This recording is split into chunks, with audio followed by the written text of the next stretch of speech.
Now, I'm sure this will never happen in real life, but if you're anything like me, you've probably spent a little bit of time daydreaming about what would you take on the desert island, what would be your tracks, what would be your book, and would you bring the Bible and Shakespeare, perhaps?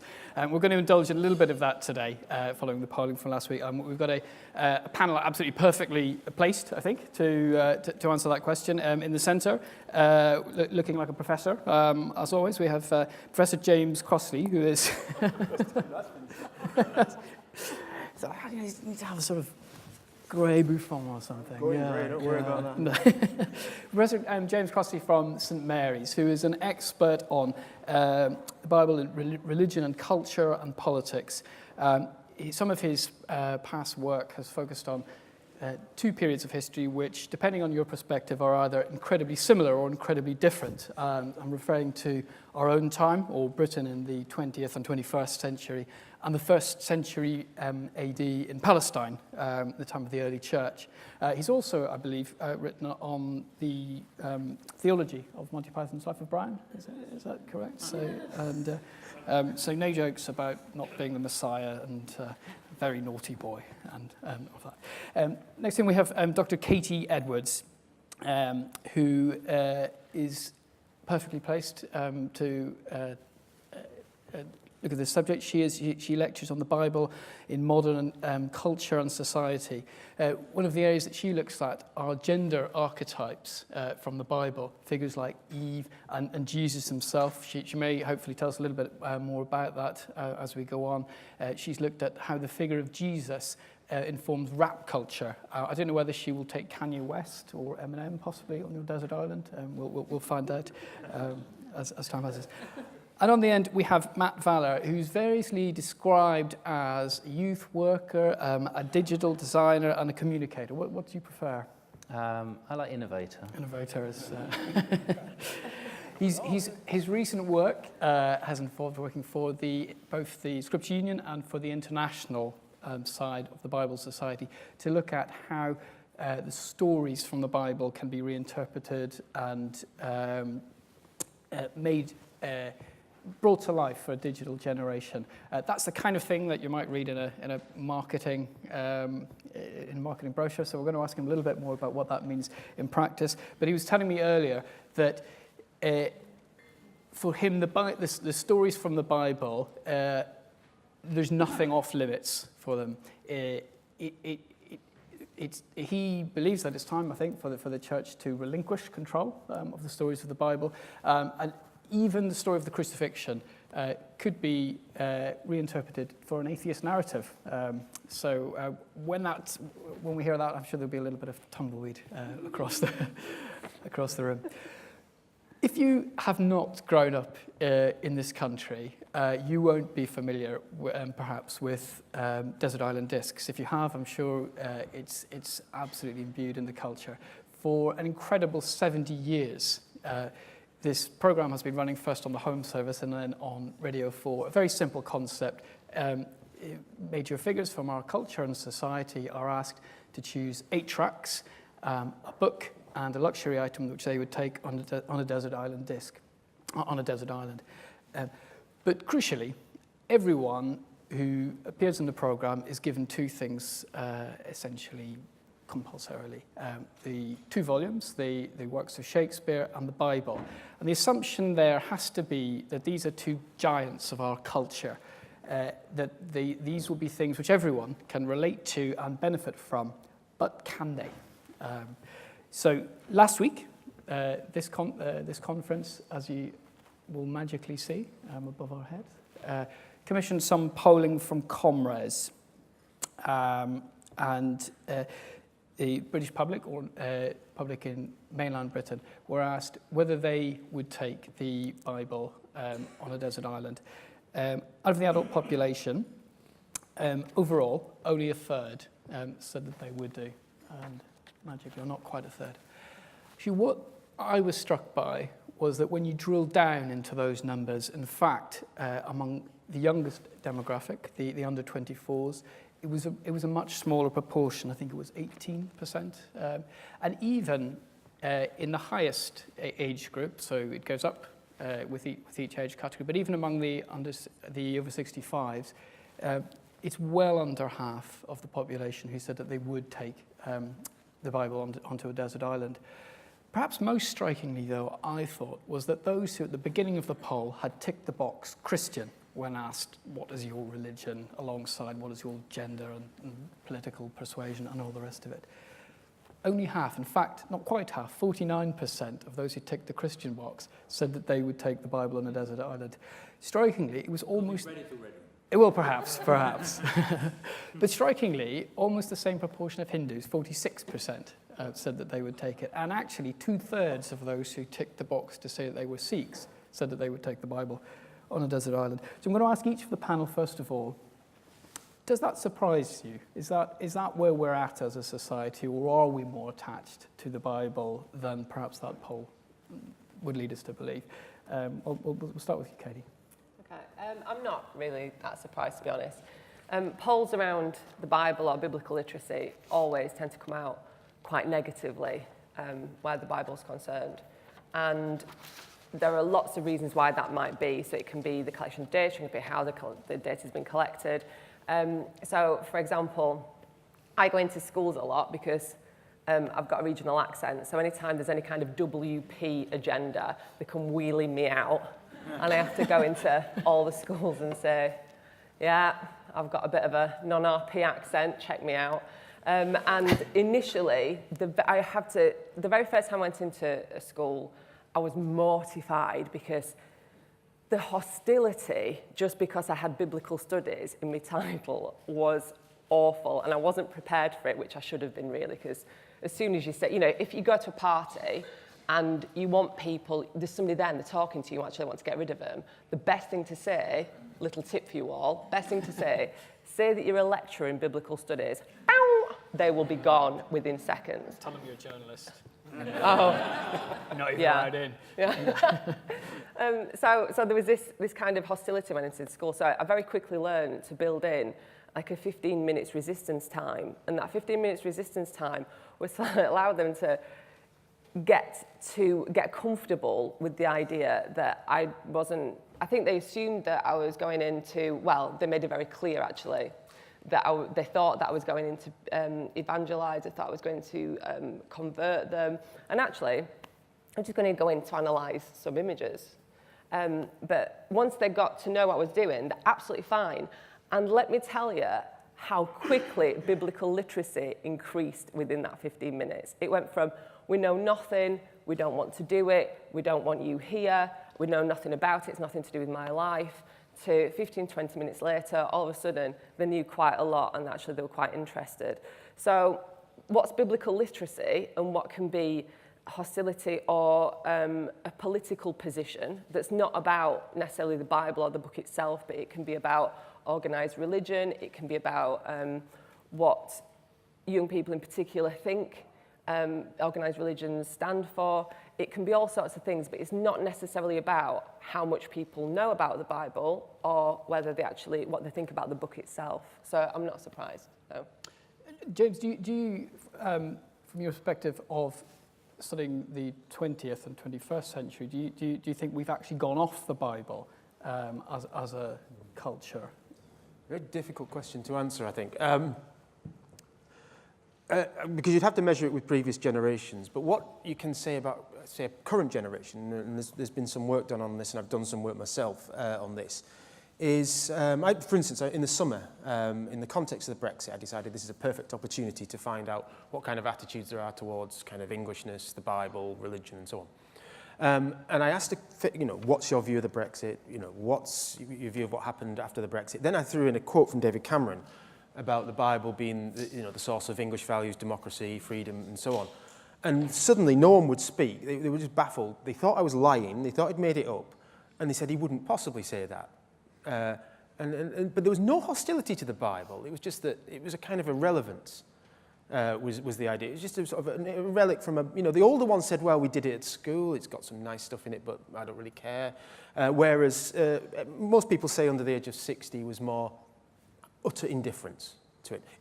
And some of them just didn't even talk about the Bible at all when I asked them, what's your view of the Bible? They'd just talk about something else. So it can all depend on the question in a lot of these things. Because if you take other polls and things, and this is what was puzzling me, because you get things like the census, which seems to be a very high number of people identifying as Christian, 70 and 80% and things like this. You take the social attitude survey, it changes dramatically. But it's the way you ask the question that changes it dramatically. So with something like this, another poll to compare it with would be, don't mention the Bible, say what books would you take, and then see where the Bible comes then. Because 1 in 3 is not bad, actually. But if you did it with, decontextualize it and say what books you take, then I suspect you'd find the Bible's very, very low. It also depends on where you go, because there's other interesting statistics on identifying as Christian, but not going to church, not reading the Bible, or not caring about the contents in places of higher immigration where there's been tensions. So being Christian is this kind of identity thing, right? Whereas it seems that people going to church see the Bible as something more global, not a national thing. So there's all sorts of ways in which the questions can be asked and perspectives that change according to context. So I think we have to be very careful about making generalizations about this and look at individual case-by-case studies. Matt, do you find that it's a question of indifference or straightforward ignorance? Well, I think if you asked, what foods would you take to a desert island, for example, I probably wouldn't choose bread or milk, but, once the Oreo cookies and the single malt had run out, I might then wish that I had, because those are the stuff you actually start to make other stuff with. And I think there is not a desire or a love for the Bible in contemporary culture. I'm surprised that 31% of people would choose it. I don't think there's loads of people saying this is the go-to place. When we sit down and read a story, we want to read the Bible rather than, Game of Thrones or Harry Potter. But I do think there is this residual cultural ingredients that have come down for so long in European culture that it's very hard to just chuck them out and to say we can just cook with other stuff because they've become so vital to the way that we make stories about our world and the way that we make meaning within it. And you mentioned Game of Thrones and Harry Potter there. I know from your website that you are a fan of Lord of the Rings. I mean, those kind of stories themselves are they informed by the Bible and elements or themes from the Bible? Yes, to some degree, I think. I do think that there's an overreach when we say, the Bible contains all of the structures of basic stories, and then every other story that's been written just sort of kind of copied those basic structures. There might be some truth in that, but that's also true of Greek mythology and all manner of other stories that have come down to us. I think the way that stories work is they have particular characters and particular plots and particular settings, and those have particular resonances. The story of the Lord of the Rings, for example, the quest to destroy evil, well, you can read that in the biblical story, but you can also say, well, the Lord of the Rings is about the myth of redemptive violence. So there needs to be a lot of killing with swords by kings in order for the ring to be destroyed.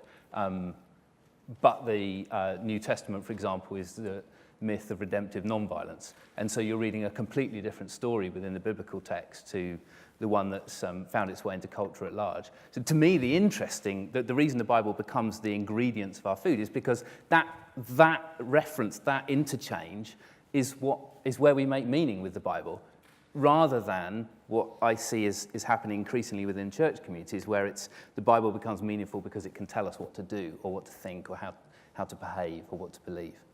I had an interesting conversation, or a conversation which made me laugh quietly to myself, with another journalist a few years ago who was telling me that he was writing a story about someone who had failed to help somebody out in need, so who had failed to be a good Samaritan. And he was struggling with what do you call the opposite of a good Samaritan? And I think he had an idea in his head of a headline of someone as a bad Samaritan. And what that told me was that he was familiar with the concept of the Good Samaritan, but he didn't actually know what the story was about, that there wasn't a Good Samaritan and a bad Samaritan, and that it wasn't about different Samaritans. some of those phrases that have entered the language, and we blithely say, well, yes, the Bible is seeped into our culture. Sometimes I think when you dig down a little bit, it's not as deep as we think. Now, I know, James, you've been looking at contemporary politics and logging biblical references. Hilary Benn, for example. Tell us a little bit about that. Yeah, there's a number. I mean, the Bible in modern politics means a set number of things. The standard view that's sort of shared from, say, the Tory party through to the kind of centre of the Labour Party would be that the Bible's the source of liberal democracy, freedom, tolerance, rights, and that's fine. You get the kind of radical tradition that I think has re-emerged with Corbyn, that the Bible's got more strong socialist tradition about revolutionary transformation and things like this. And there's a number of cliches that come up. But within this, there's only a set few number of biblical passages that ever get cited, really. And presently, it's Good Samaritan in some form or another is probably the most common, at least the one that keeps coming up. And you can sort of read kind of different political positions by how someone cites the Good Samaritan quite often. So Corbyn immediately actually turned to alluding to the Good Samaritan. I think there's good reason for this, because it's one area where I think the press will be more reluctant to have a go at him. Russell Brand, no one believed that he was really a Christian in any way. He just didn't have that kind of cultural thing. Whereas Corbyn comes from a tradition that has authenticity, credibility. I'm not saying either's right or wrong, I'm just saying these are kind of broad perceptions. And Corbyn's used it, for instance, and this is quite unusual, and it's in dialogue with Thatcher, that the Good Samaritan is about the welfare state. We need the welfare state to, help the person in the ditch and all this. We shouldn't walk by on the other side. Thatcher, of course, said the Good Samaritan could do what he did because he had enough wealth to do so. So there is a dialogue there. Cameron has been using it to justify potential intervention in North Africa and the Middle East, where Britain should not walk on the other side. And Hilary Benn, interestingly, is almost exactly the same as Cameron on this. In his famous to us, speech in Parliament on the bombing of Syria, he did. This is just after Corbyn is using the Good Samaritan, so it could even be deliberate for all I know. Hilary Benn was using this as justification for intervention in Syria. So it's kind of interesting reading of the Good Samaritan, that the Good Samaritan would have gone and beat the shit out of the robbers, something like that. But nonetheless, it's justification too with a biblical text is crucial here, and it's still there. It's still there in politics, and you'll find it with every leader. Certainly since Thatcher, and almost certainly before, but Thatcher was big on this. But every leader will use the Bible, despite what a lot of people will tell you. It's fascinating what you say, that the Good Samaritan, for example, it means different things to different people. I grew up in Northern Ireland, and to me, the Good Samaritan is as much about sectarianism as it is about anything else, because it's the Samaritan who was the good guy and not those who were meant to be the good guys. But Kid, you've looked at characters from the Bible, archetypes, so we spoke about Eve and Jesus. How deeply embedded are the characters from the Bible in our culture in unexpected places? Yeah, there's no doubt that they're deeply embedded in popular culture. And whenever I do a lecture, people tend to be quite surprised at how regularly they come up. Because the usual response to begin with is the Bible isn't used anymore, and particularly young people aren't interested in the Bible, they don't know the Bible, they don't like the Bible, and there's this kind of negative rhetoric about biblical literacy and about the Bible's use. And actually that doesn't bear out at all in contemporary popular culture, especially in advertising, in, pop music, in any area of it at all, really. It just doesn't bear out. And it's interesting, Matt saying about how the church using the Bible to tell people how to be. I think I've just paraphrased you, but I think that's basically what he said. But popular culture does the same thing. It uses the Bible to tell people how to be. It uses Eve, it uses Mary, it uses a variety of different characters to teach the people who are engaging with that popular culture how to be a woman, how to be a man, how to be, if you're a woman, then you must be attractive, this is how you do it. If you're a man, then again, you've got a different set of values attached to you. When it's interesting because Jesus is racialized in popular culture, and most recently where Jesus has been white, that's been very negative. So previously, whiteness was kind of invisible. So whiteness was invisibility. If you talked about race, you were always talking about blackness. Now, where Jesus is white, it's usually where Jesus is in license through the role, which means that they're looking entirely off whatever the action is happening in the scene, and it's because Jesus is disengaged from what's happening. And normally they're kind of scenes where something like, for example, I'm thinking of David LaChapelle's series where he's got a prostitute being arrested and at the same time being sexually assaulted by a police officer, and Jesus is in the background, white Jesus there, standard kind of European Jesus, but staring right off.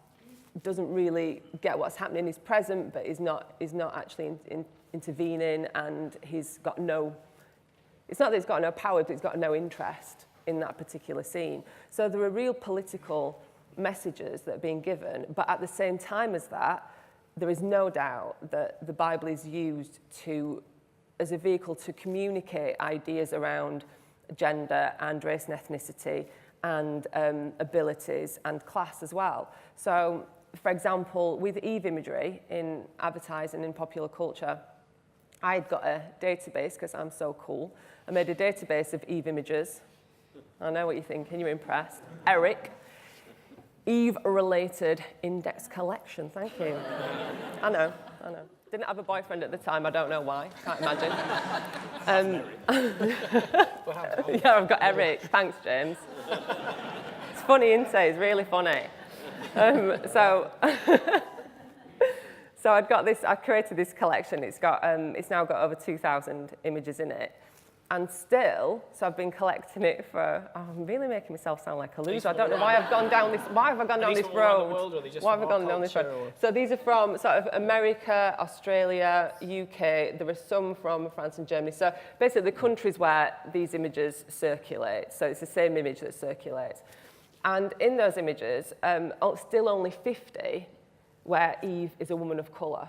So these images are telling us they're giving us a very strong narrative about what is acceptable. They're giving us a very strong narrative about ideals of beauty.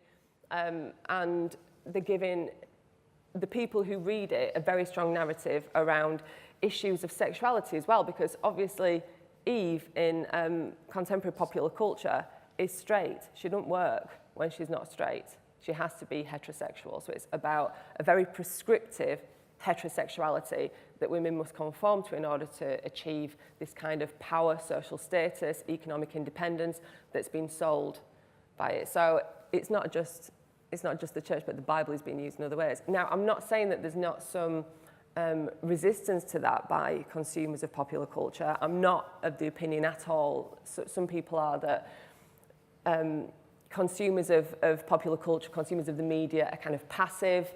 It's just this kind of hypodermic needle effect where something's done to you and you accept it and it happens to you.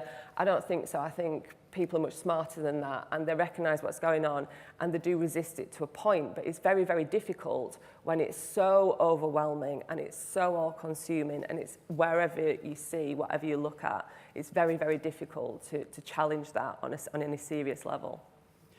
And Matt, do you find that people still get the stories? I mean, I know you like to sort of play around with the stories a bit and reinvent them. Tell us a little bit about that. Well, I think that there are some stories that people know and some stories that they don't. As James said, I mean, there was an episode of Mock the Week the other week where there was unlikely things you think, or things you wouldn't hear in the Bible. And there's a panel of comedians, and they're all perfectly capable of riffing on Bible stories to make people laugh. It was really funny.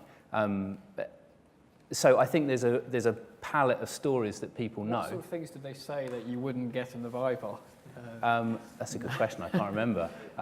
Sorry. It's probably all there. In the Yeah. I mean, I think that the principle of being able to do different things with the Bible is generally a fault line between what the church does with the Bible and what people outside the church do with the Bible. So I had the opportunity to listen to Katie's talk about the Bible in advertising before, and the thing that really struck me about your work on Eve was the idea that Eve is always the temptress. So the point of the advert is take the apple.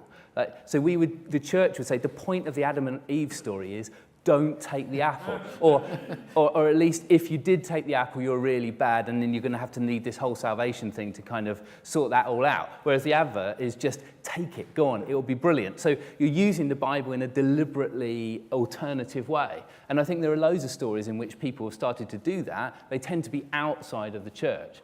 So the example about the crucifixion leading you to atheism is, there are people reading the crucifixion saying, well, look, isn't this the story of that Jesus calling out, my God, why have you abandoned me? And nobody answers. And then the curtain tears on the sanctuary, which is where God was supposed to be. And it turns out he's not actually there. And so the revelation of the death of God is brought about by the crucifixion. Now, I'm not saying that's the way you have to read that story, but it seems to me there's a kind of credibility to that reading, which also goes alongside other more traditional readings. That's a reading that I suspect the church isn't going to embrace. From the point of view of the church, what's to be gained from that? That's a good question. I don't know. I don't know if the point of the Bible is for the church, and I think that's part of the situation that, as a British society, we find ourselves in. The Bible has come down to us through the church. The church has become increasingly irrelevant to modern society, and so has the Bible on a day-to-day basis.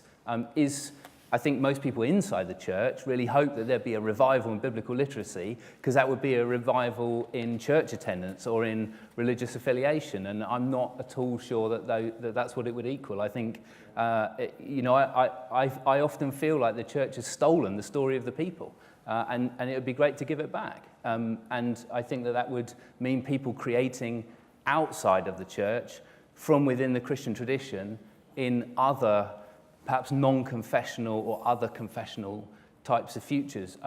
I don't think the church is going to find that a wonderful prospect. Is that because certainly there would be academics who would say that it's not that the Bible provides these archetypes which have been copied from all sorts of literature, but it drew from existing stories, or elements of the Bible drew from existing stories? Yeah, I mean, it's a lot of it. I mean, I've done some work previously on the opening to Matthew's Gospel is a brilliant work of fan fiction. You've got the genealogy, which recaps the Old Testament story, and then you've got a story about, so the key points of the genealogy are Abraham, David, and exile, and you've got a virgin birth, miracle child just like Abraham. You've got Jesus born in Bethlehem, the home of King David, and people come to pay homage to him as the king, and then you've got the exile to Egypt, and the return, just like the exile to Babylon, the return. So I think Matthew's doing fan fiction, and that's the process by which the Bible comes to us. People are now doing fan fiction with the Bible, but it's a pretty marginal activity, because generally, if you're in a Christian community where the Bible is most passed about, that kind of stuff is off limits.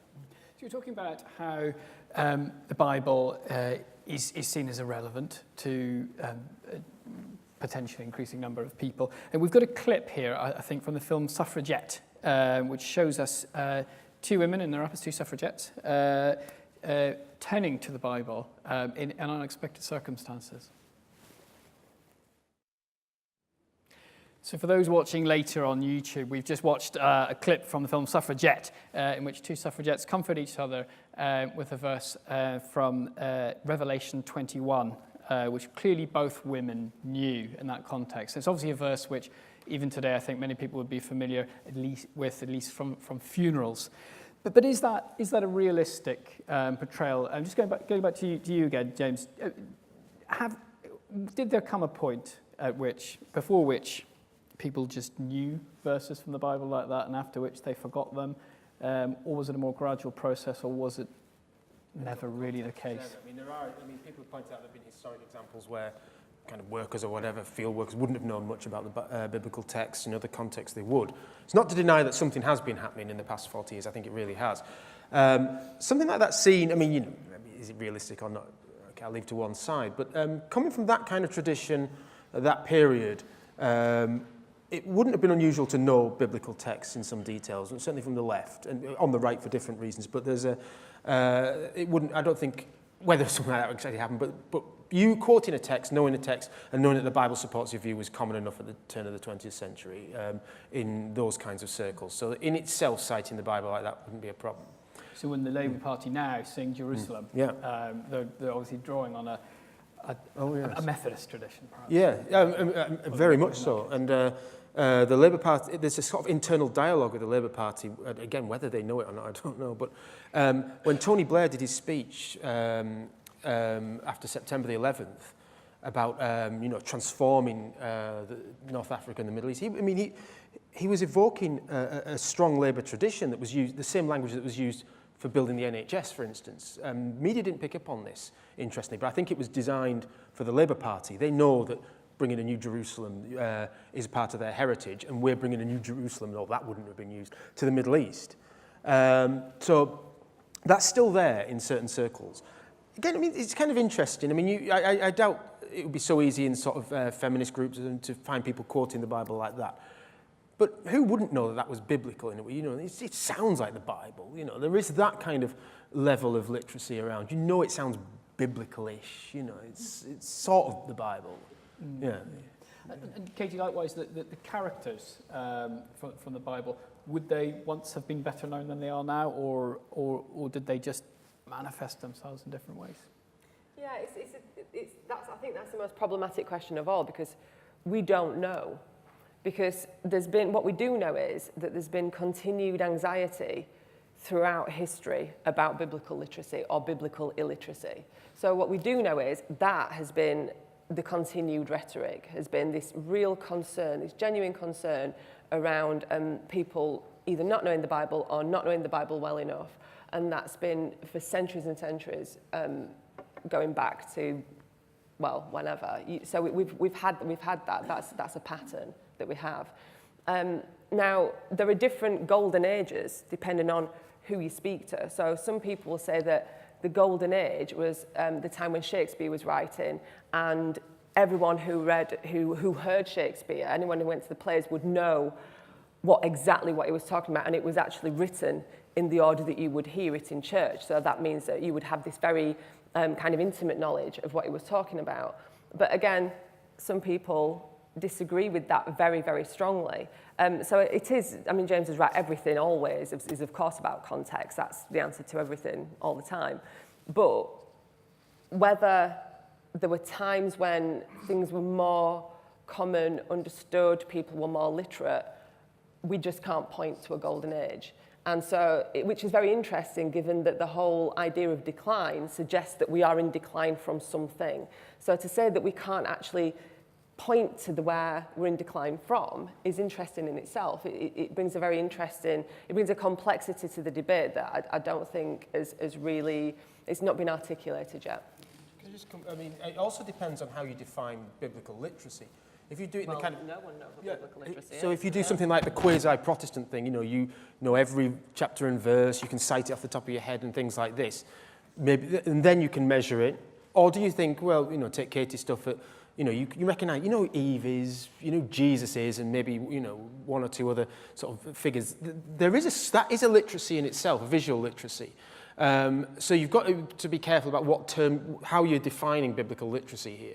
Is it the kind of Protestant sense, or is it the visual sense? Because both are legitimate studies in their own right, as far as I can see. And if you're going to talk about decline in biblical literacy, what's it from? Is it from that chapter and verse knowledge, or is it from a broader thing? Yeah, and James is exactly right, because there's a whole debate on literacy altogether that has never informed the debate on biblical literacy. So usually when we're talking about biblical literacy, we're talking about word literacy, so that's privileged over visual literacy. We're talking about a particular response to the biblical text. Sometimes when people are talking about biblical literacy, they're actually talking about faith. When there's anxieties about biblical literacy, it's not actually about whether people know the Bible or not. It's anxieties about the future of Christianity.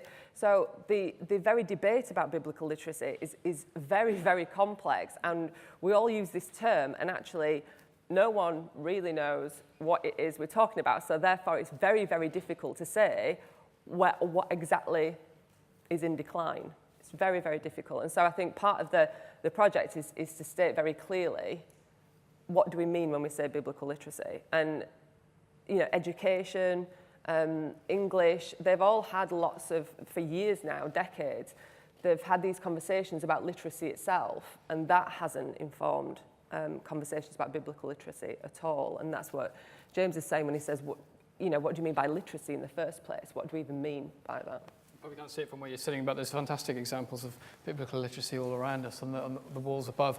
A visual literacy, which may be lost on us, but actually probably were more instantly recognisable to people when these paintings were painted. I'm going to bring Matt back in a second, but I thought it'd be a good opportunity to open it to the floor. I'm sure there must be some questions. First one, should we take them in groups of 2 or 3? So we've got one here, and start with that. And if you can say your name and where you're from. And Matthew Van Dyke from Bible Society. I'm interested in the panel as to whether you think that number would be higher or lower if people were asked if they would be given Shakespeare to take. Should we take another one just while we jump in? So higher or lower if Shakespeare had been involved?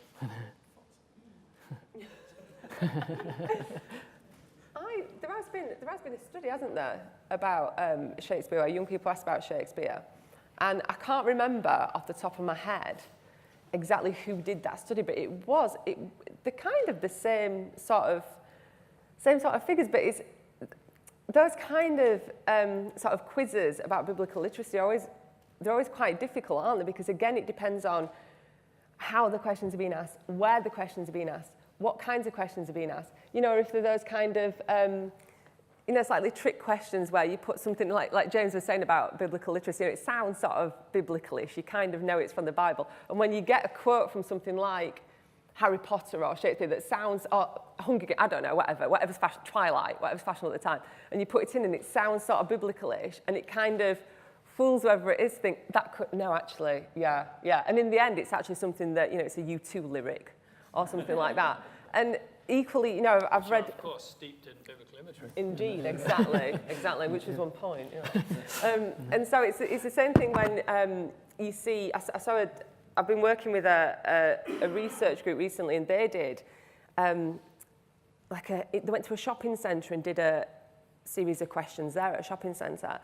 And I felt really, really concerned about this because I thought, do you know what? This is my job. And I researched this. And if somebody stopped me in a shopping centre and asked me questions about the Bible, I'd just say, I don't know anything. I don't know anything. And I'd go. I wouldn't actually give them genuine answers. Now, that might say more about me than it does about anything else, but I suspect that lots of people don't necessarily give genuine answers to these kinds of questions. So I suspect, Matt, that Shakespeare, it'd probably be about the same. I'd be surprised if it was much higher, really. Because even though you do it at school, you only do certain plays at school, you don't learn them off by rote, I don't think I could pick out certain Shakespeare quotes. There's a lady at the back and 2 gentlemen here and here. Has launched or helped to launch a program called Open the Book in schools. To what extent do you think this will increase Bible literacy among the children, the next generation? And just for the video, can you say your name? And just for the video, can you say your name and where you're from? Open the Book. Open the Book. Sheila Godwin. And to the front. I sometimes wonder whether, almost the Christians expect the Bible to be treated so reverentially. It's almost the worst thing possible, in that it becomes a bit like, various of you have talked about how the Bible is important to our culture.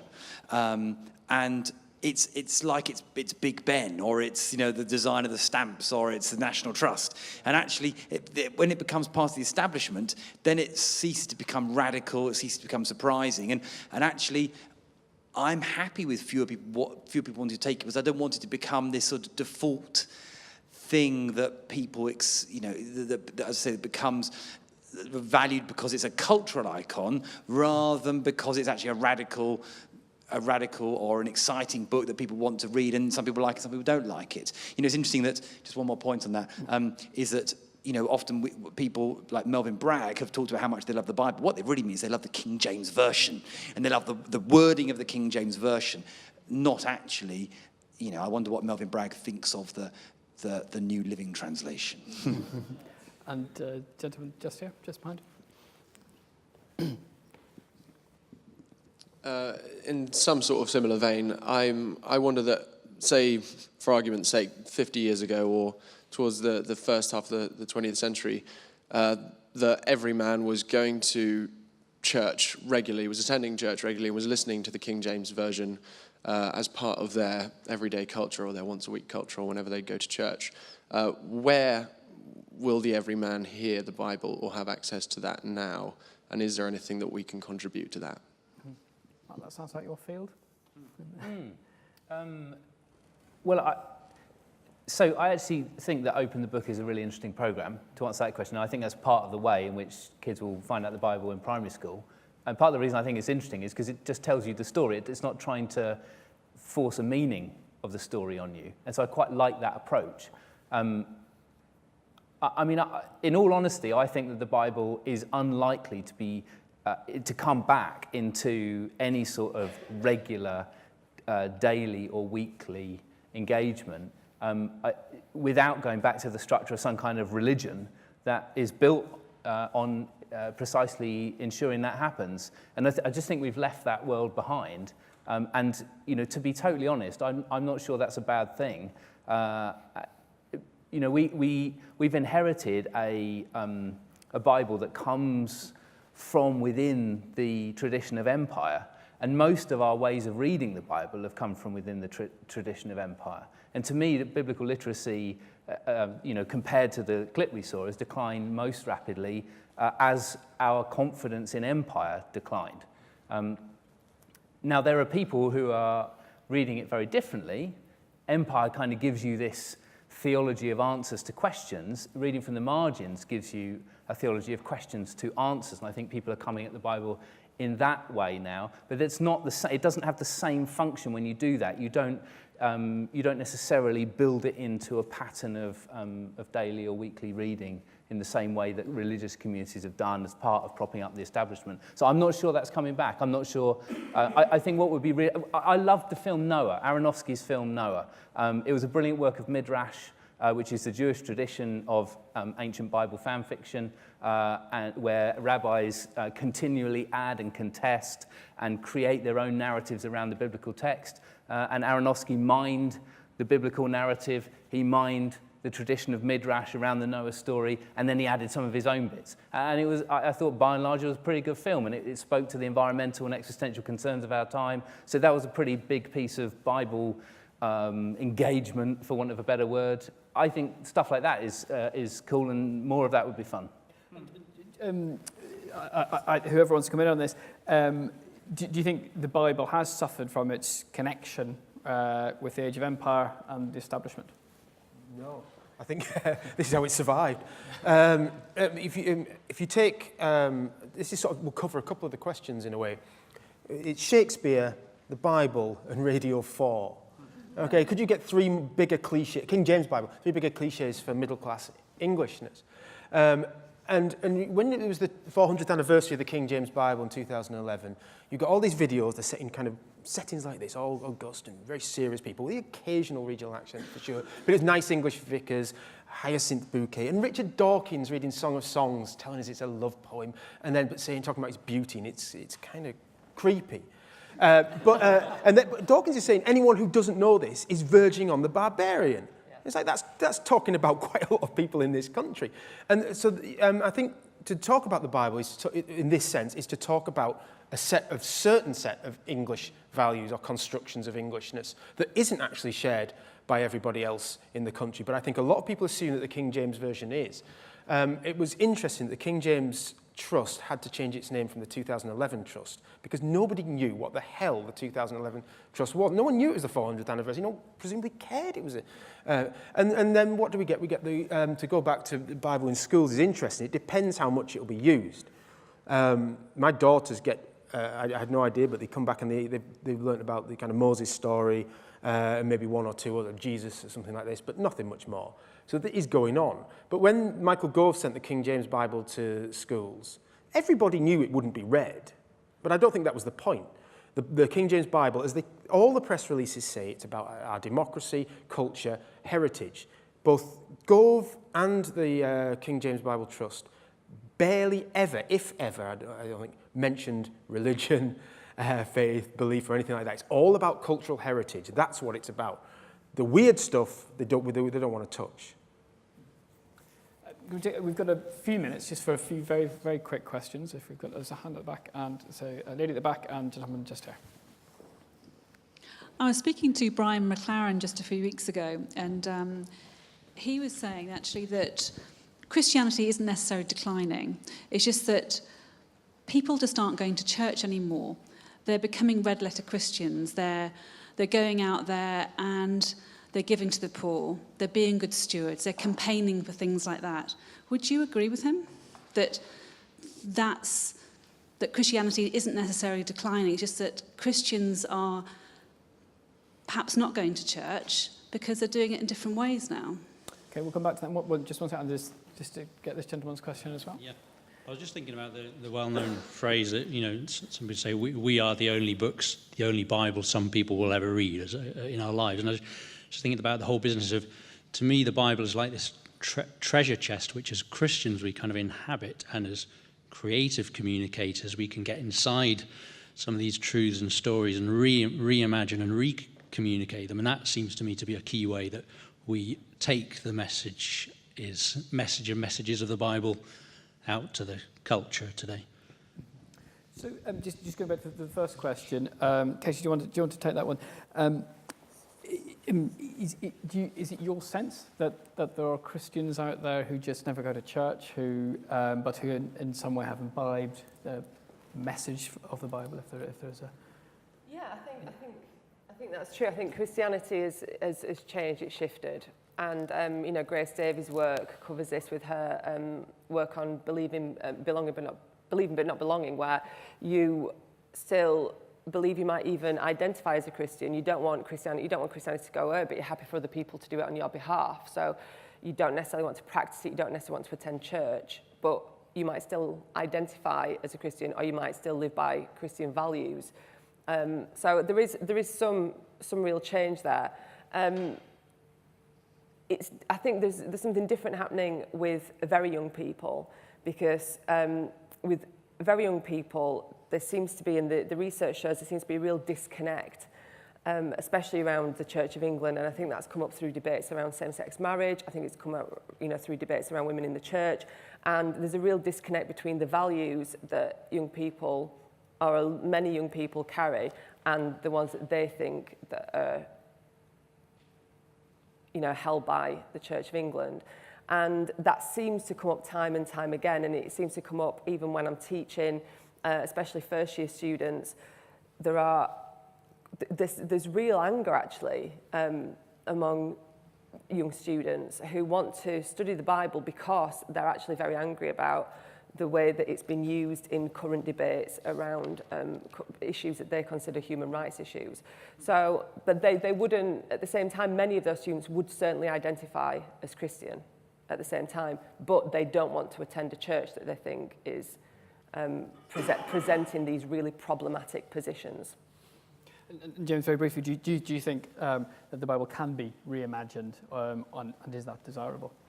I won't judge whether it be desirable or not. That's up to people who've got an interested stake. I mean, it's great for me. It's data. It gives me a job. So in that sense, I think as far as things stand, it will continue to have some kind of influence because it's so kind of embedded in music, politics, and so on. Whether this will be the case in a generation's time, when you see, this is only a small sample, but you see a younger generation not quite as interested. If that pattern continues, and there's no guarantees that it will, of course, but if that pattern continues, we might need to revisit this question in, say, 30 years' time to see what the patterns are then. As things stand, it's sort of everywhere. It's, refracted through all sorts of kind of media. But its survival is something else. And it's surviving in kind of, David Crystal's book, I don't know if you've seen it, Begat, an interesting book on the kind of survival of King James isms. And they're all over the place. They've not got any obvious religious context, if we want to use that. But they're everywhere, all over. You'll find them on the internet, no problem.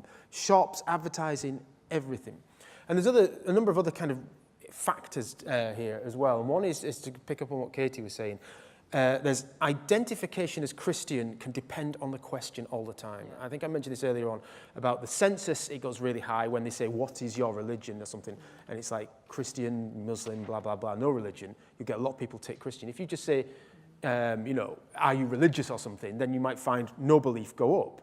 So questions will, and context will depend on how people identify as Christian. I don't want to judge whether someone is a Christian or is not a Christian, but a lot of people, I suspect, in this room would not think that certain people who identify Christian are Christian, because they'll just say, I'm Christian because I'm not Muslim, or I'm Christian because that's my heritage, but never ever read the Bible, go to church, or anything like this. And you'll get a lot of people who still believe in God. You know, all these are all competing aspects of how you identify as religious, non-religious, Christian, non-Christian, and so on. There's a lot of variations there.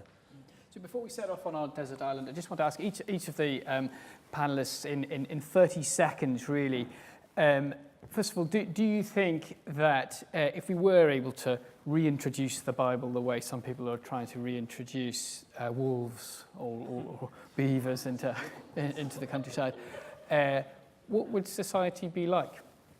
Going from I would love that, because I think that would be rewilding the Bible, and I think that's what it needs. It's become way too domesticated. It's become trapped in the church, who with all the best intentions have kept it from the rest of society. I think to rewild the Bible would be excellent. I think it would. I think there are stories there about the deepest parts of what it means to be a human being, what it means to think about how we live together, how we organise our society, off which we can bounce and create. And there are, as a library, not a book, but as a library, it is a just simply the fact that it's been in our culture for so long makes it really interesting to do that work with. Whether it deserved to be there in the first place is a totally different question. But the fact that it's there, I would like to see more people engaging, because I think there's so much food there to work with. But it needs to be rewilded or it won't work. James? I have no strong opinion on this. I mean, if it was just me, fine, I could happily read through it again and again and again. I wouldn't presume to tell what other people should read or not read. Whether something's got cultural influence or not is not for me to decide. If people want to read Harry Potter over the Bible, so be it. Katie? Yeah, I think I would be a bit concerned if we were going to rewild the Bible, because the Bible, especially in popular culture, tends to be used as a way to impose ideology. So not just in popular culture, it is used in quite a lot of areas like that. And I think it just might be rewilded and also just recycle a lot of the issues that we currently have, where it's trying to impose and prescribe ideas around gender, around abilities, around race and ethnicity, around sexuality, and that would be my worry. So, Silence, I think we learned this from this afternoon that yes, literacy, awareness of the Bible has declined in recent decades, but if you scratch beneath the surface, it's there in advertising, it's there in rap music, it's even there in films. So just want to thank our three panelists, and thank you for joining us.